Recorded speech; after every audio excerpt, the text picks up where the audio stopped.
In this episode, we'll be looking at the basic principle behind the sort of rocket that most people are familiar with. A typical rocket's purpose is to move its payload from Earth to an orbit around Earth. To do this, it requires a lot of energy.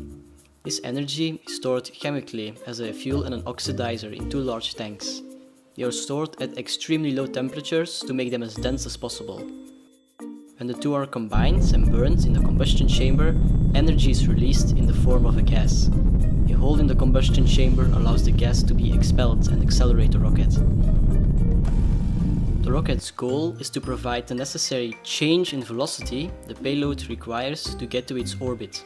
We call this change in velocity delta V. The rocket accelerates due to the conservation of momentum law.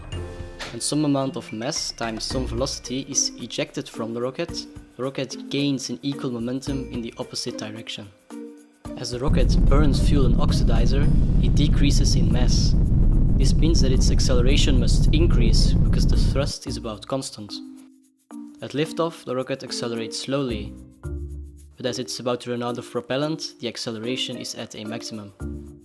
At the very end, the acceleration is limited to the mass of the rocket without the fuel and oxidizer, also known as the dry mass. Most of this mass is useless. The huge tanks aren't needed if there's only a few thousand liters of propellant left. And who needs huge, rapidly burning engines when you're about to run out of propellant? That's a lot of necessary mass. Because of this, a lot of delta V is missed out on. How can this problem be solved? By using a second stage. Using a second stage means that once the huge tanks are no longer useful, they are jettisoned. Now a smaller rocket is ignited, one with smaller tanks and a lighter, more efficient engine providing less thrust. Now, as the second stage is about to run out of propellant, the dry mass is quite small. The result is that not so much of that velocity is missed out on. By using two stages, the delta V is dramatically increased without adding too much weight.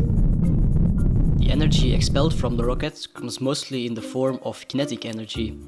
This is the energy the exhaust gas has due to its velocity.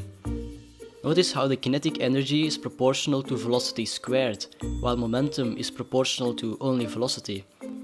If the gas is accelerated to a high velocity, a huge amount of energy is required, and only a reasonable amount of momentum is gained. This is not efficient. The velocity should be minimized so that a large change in momentum is possible with the available energy. However, minimizing the velocity means that more mass is required. A rocket only has so much available mass in the form of propellant.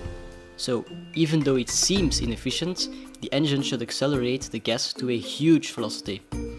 In the next episode, we'll be looking at the rocket engine's nozzle. We'll look at what it does, how it works, and why it's used.